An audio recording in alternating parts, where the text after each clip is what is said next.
les mesures mises en place depuis le mois de mars pour protéger les personnes dites à risque ont-elles été vécues et le sont encore par ces mêmes personnes? Quelles difficultés spécifiques les 65 ans et plus rencontrent au quotidien? Quels accès ces personnes ont à l'information? Et surtout, que pouvons-nous faire, nous, pour les aider? Les nouvelles technologies sont souvent présentées comme un moyen de lutter contre la propagation du virus, mais ce moyen-là est-il pertinent pour les personnes de plus de 65 ans?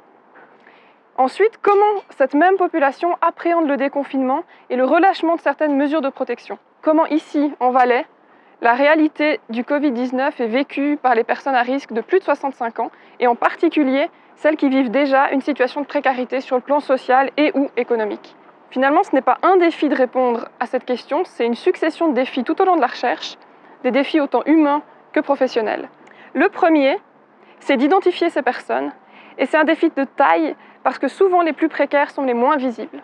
Le deuxième, c'est de réussir à entrer en relation avec elles, ce qui n'est pas évident parce qu'on le fait à distance par téléphone. Et entrer en relation avec une personne sans la connaître et sans la voir, c'est difficile quand on veut parler avec elle de ses besoins, de ses craintes, de ses difficultés, etc.